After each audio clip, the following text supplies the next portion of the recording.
Matagumpay na naiuwi po ng Jose Maria College Foundation Incorporated o JMCFI College of Law ang titulo bilang overall champion sa prestiyosong Second PCAM Construction Arbitration Moot Competition. Pinatunayan ng nag-iisang law school na lumahok mula sa Mindanao na kaya nilang makipagsabayan at talunin ang mga kilala at malalaking law school sa bansa. Narito ang balita.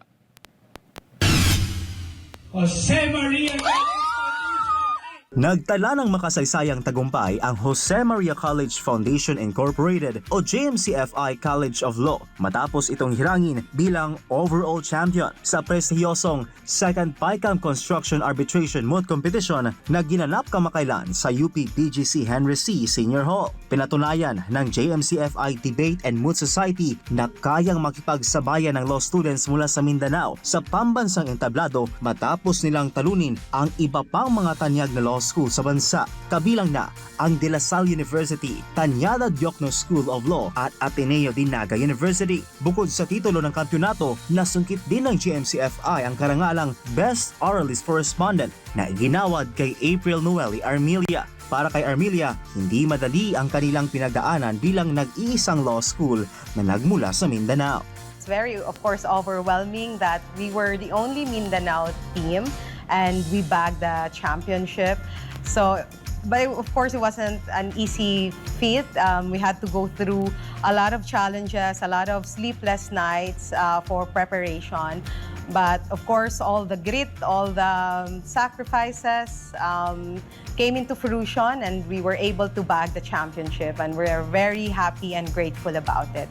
Ayon naman kay Rihanna Kobayashi, isa sa oralist para sa naturang kompetisyon, ang tagumpay nila ngayon ay bunga ng mas mahusay na team dynamics at mas pinalakas na hanay ng mga researcher kumpara noong nakaraang taon, kung saan umabot lamang sila sa semifinals. Actually, to tell you honestly, the experience has been very amazing for a small law school from Davao City to have successfully won a competition here in Manila. But of course, from being semi-finalists from last year to being champions for this year, what truly changed was that we're able to have a better team. We are composed now of researchers who are more experienced, and at the same time, the team dynamics have changed. Binuo ang matagumpay na delegasyon ng mga oralists at researchers na sina Rihanna Kobayashi, Steph Luna, Christopher Jan Tipon, Marian Ambrosio, Charissa Valdez, Alea Marie Joyce Alili at Maria Cristina Camelia Nardo. Ipinahayag naman ni Attorney Gretchen Caniedo, isa sa mga lawyer coach ng JMC Law Debate and Moot Society, na ang aktibidad na ito ay hindi lamang simpleng patimpalak kundi isang mahalagang pagsasanay para sa tunay na litigasyon. Mooting is not just about winning, it's about developing the skills, the discipline that is required for them when they become legal professionals. So in these competitions, we experience how it is to be a lawyer because it's like a simulation of a litigation, but because this is a different forum, it's arbitration, so there are rules different from that of the regular courts. Higit pa sa kanilang naging laban, ipinaabot din ng JMC Law Debate and Moot Society ang kanilang taos-pusong pasasalamat para sa walang sawang suporta ng komunidad at ng pamunuan ng JMCFI. Lalo na ang founding president nitong si Reverend Dr. Pastor Apollo C. Kibuloy.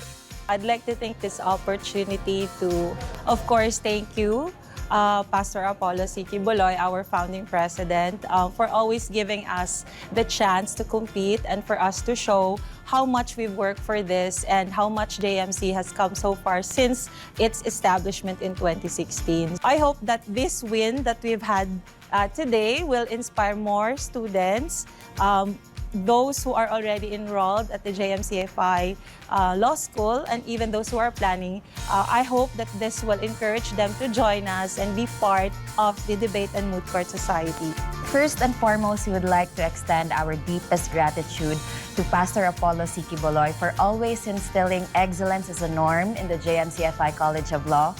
Over the years, we have seen how JMCFI College of Law has emerged to become a very good law school, a law school that doesn't only hone its students, but a law school that continues to inspire the minds of the young minds to become future lawyers and good professionals in the legal field. And of course, we would also like to thank our lawyer coaches for being with us every step of the way, to our Dean, Israelito Torion, our Assistant Dean, Resi Angeli Rezada Nolasco, our lawyer coaches, Attorney Gretchen Canedo. We also have Attorney Eunice Ambrosio, Attorney Ariel. We also have Attorney Jem, Attorney John Ray, and we have so many more support that we have received from the JMCFI community. We also have our professors, our classmates, and the entire law school to thank for this success.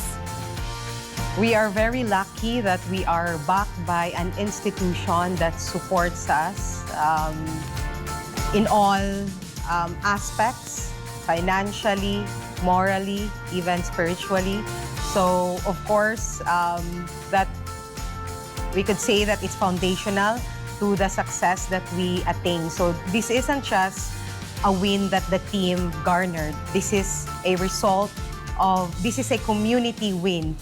Ibinahagi rin ni Marian Ambrosio, researcher ng Moot Team at scholar sa ilalim ng Gift of Education program ni Pastor Apollo C. Kibuloy, ang kanyang pasasalamat sa butihing pastor dahil sa patuloy nitong pagbibigay ng libreng edukasyon at suporta sa mga kabataan na katulad niya.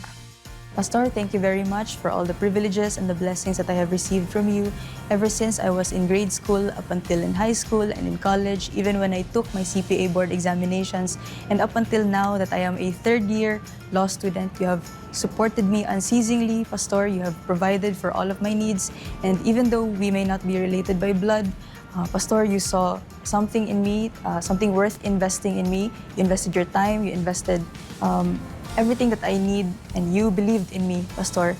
And so rest assured, Pastor, that all of your teachings are now in my heart and in my mind, and I will strive to become the lawyer that you wanted me to be, a lawyer who stands for the truth, a lawyer who loves the Almighty Father, a lawyer who loves his fellow men.